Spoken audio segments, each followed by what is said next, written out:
Assalamualaikum dan salam sejahtera. Apa khabar semua? Batu harap anda semua sihat-sihat, cergas dan juga ceria serta bersemangat ya untuk meneruskan perjuangan kita dalam bidang yang kita ceburi lah ya. Sama ada kita belajar, kita bekerja atau kita buat kerja-kerja kebajikan, kerja amal dan sebagainya ya. Baik, dalam siri kali ini Pak Su nak bincang sikit tentang fungsi otak kiri dan kanan ya dalam konteks pembelajaran ya. Ada pendapat mengatakan bahawa kita ada otak kiri dan otak kanan. Ya. Otak kiri, otak kanan ya, dia bagi pada dua ya. Dan banyak otak kiri dan otak kanan ada fungsi-fungsi tertentu ya yang Pak Su akan huraikan sebentar lagi ya. Jadi adalah penting untuk kita memahami bagaimana otak kita ni berfungsi ya, bagaimana minda kita berfungsi ya, supaya kita dapat mengoptimalkan ya penggunaan anugerah Allah ini ya, dengan sebaik-baiknya dan kita mendapat hasil yang terbaik daripada apa yang kita lakukan ya, sama ada kita belajar, kita bekerja atau kita beribadat ya. Sama juga macam kita gunakan komputer ya. Kalau kita tidak tahu fungsi-fungsi dalam komputer itu, maka kita tidak dapat mengoptimalkan penggunaan komputer itu ya. Kalau katakan Pak Su hanya pandai Word, Pak Su gunakan Word sajalah. Mungkin PowerPoint dan lain-lain aplikasi dalam komputer Pak Su tak boleh gunakan kerana Pak Su tak faham. Jadi hari ini kita nak bincangkan apakah fungsi otak kiri dan apakah fungsi otak kanan ya, dan bagaimana dia mempengaruhi proses pembelajaran kita ya. Baik, kita tengok sepintas lalu ya. Uh, Pembelajaran akan menjadi lebih berkesan ya. Pembelajaran akan menjadi lebih berkesan, lebih efektif kalau kita menggunakan kedua-dua fungsi otak kiri dan kanan serentak. Ya. Sekali lagi ya, pembelajaran akan menjadi lebih berkesan jika kita menggunakan kedua-dua fungsi ya, otak kiri dan kanan secara serentak, simultaneously, serentak ya. Jadi kalau kita guna fungsi otak kiri je, otak kiri dia berfungsi, kanan tak mungkin tak berapa nak berfungsi. Ataupun kita guna kanan saja, mungkin kiri tak berapa nak berfungsi ya. Jadi kita kena kedua-dua fungsi otak kiri kanan kena dijalankan serentak supaya pembelajaran menjadi lebih berkesan ya. Itu dia. Jadi macam mana kita nak tahu ni, kita ni macam Pak Su ni otak kiri ke otak kanan? Yang mana lebih dominan? Masa Pak Su belajar ni, yang mana lebih dominan? Pak Su banyak guna otak kiri ke otak kanan? Atau kedua-dua sekali ya? Baik, ini boleh kita lakukan ya dengan mengambil ujian apa nama ni, personalitymax.com ni. Anda boleh pergi ke website ni ya, dan anda boleh ambil ujian tu dan anda boleh tahu ya sama ada kita ni ada tendensi lebih kepada otak kiri atau lebih kepada otak kanan ya. Macam yang Pak Su tunjukkan di sini, bila Pak Su ambil ujian ni, Pak Su dapati left brain ya, left brain tendency 52%. Right brain tendency 48%. Jadi lebih kurang lah ya, maknanya Pak Su ni banyak guna dua-dua ya, hampir seimbang ya. Otak kiri pun guna, otak kanan pun guna juga serentak. Ini Pak Su punya inilah ujian personality left brain right brain ni ya. Okey. Baik, kita cuba tengok. Kita cuba tengok apakah fungsi otak kiri dan apakah fungsi otak kanan ya. Okey. Baik, kalau kita lihat di sini, salah satu fungsi otak kiri ialah logik ya, logik. Jadi untuk melihat sesuatu secara logik kita gunakan otak kiri ya.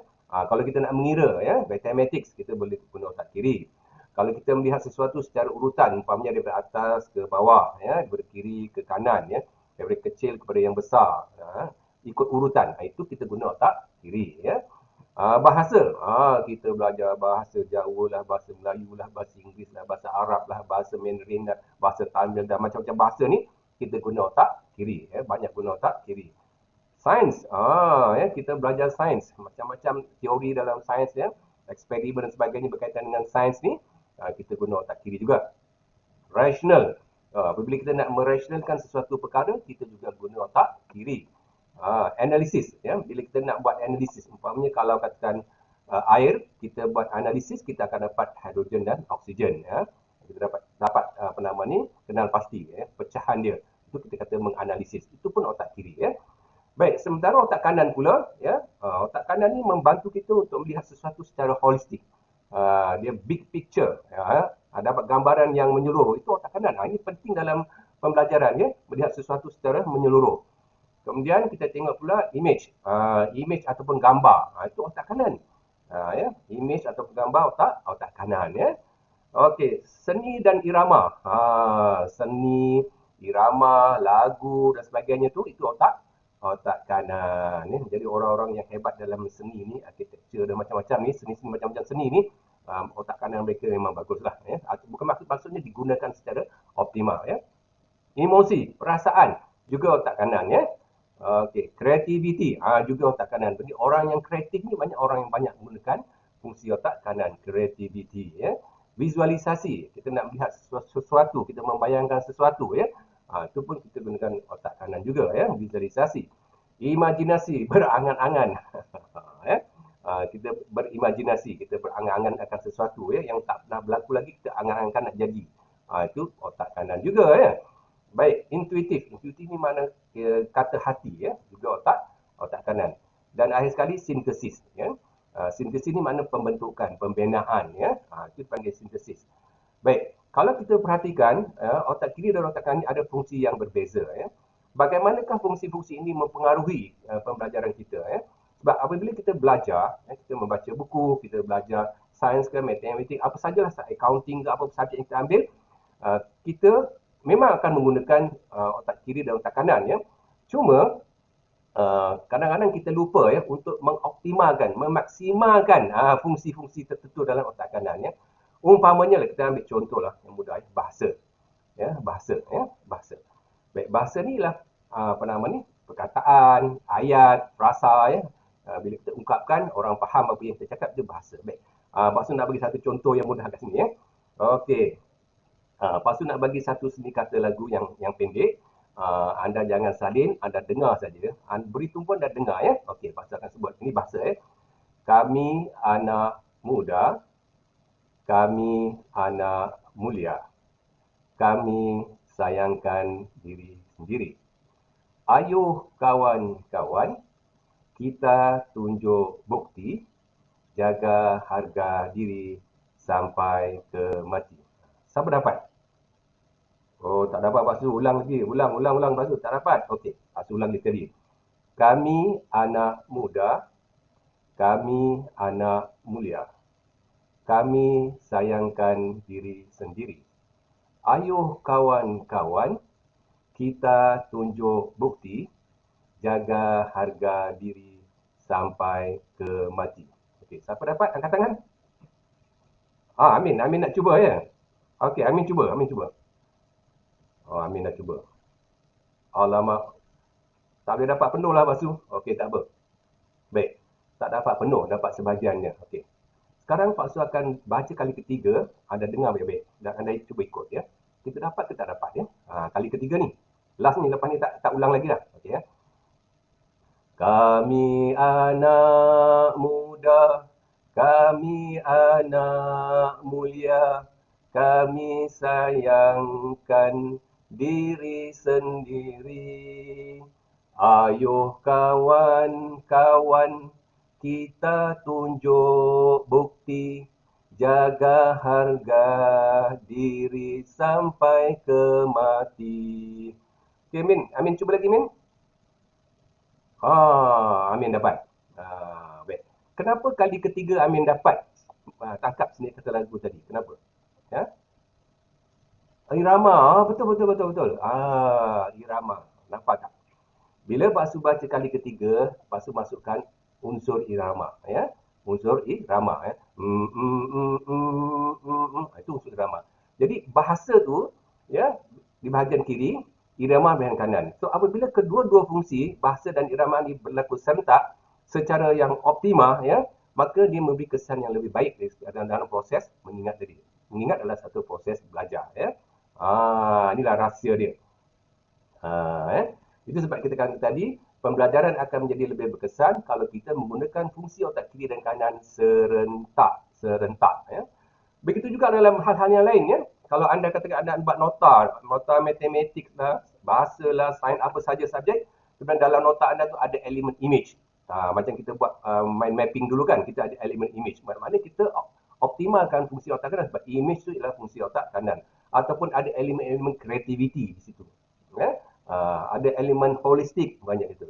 So bila kita belajar, kita kena pastikan ya fungsi-fungsi otak kanan dan kiri ni berlaku serentak, berjalan serentak. Ya. Ya, jadi Pak sudah tunjukkan satu contoh tadi. Bila kita nak mengingat satu singkatan lagu, kita tak ada irama, kita susah nak ingat, ya, susah nak hafal. Tapi bila kita masukkan irama, dia akan memberi kesan yang lebih baik. Itu yang maksudnya pembelajaran akan menjadi lebih berkesan jika kita menggunakan kedua-dua fungsi otak kiri dan kanan serentak. Itu dia. Ini dia sedikit kata lagu tadi ya, yang Amin dah dapat bila basuh ulang kali ketiga tadi ya. Okey. Baiklah, saudara-saudari sekalian ya, amat penting untuk kita memahami hakikat bagaimana otak kita iaitu otak kiri dan otak kanan tadi berfungsi ya.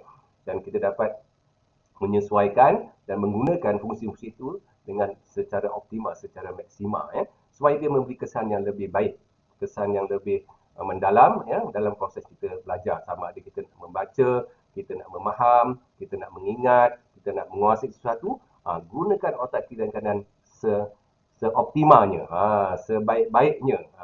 Macam kita bagi contoh tadi dalam konteks bahasa dan juga irama ya. Samalah ya. Sebab tu Pak Su kata dulu dalam konteks mengambil nota, membuat nota kan, kita perlu kreatif. Belajar ni perlukan kreativiti. Kreativiti tu otak kanan. Jadi sebab tu kita tengok kadang-kadang ada setengah pelajar ya, mereka belajar dalam masa yang singkat tapi dapat banyak. Ada kawan kita belajar berjam-jam tapi dapat sikit.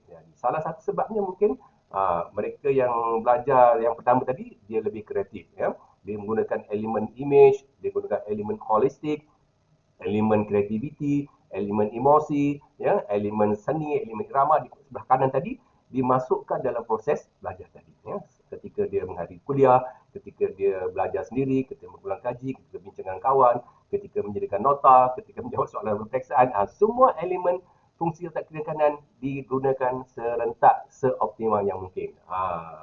Pak Su harap anda faham dan dapat amalkan apa yang Pak Su masukkan tadi, bahawa pembelajaran menjadi lebih berkesan jika kita menggunakan kedua-dua fungsi otak kiri dan kanan serentak. Sehingga kita bertemu lagi dalam kesempatan akan datang. Salam motivasi.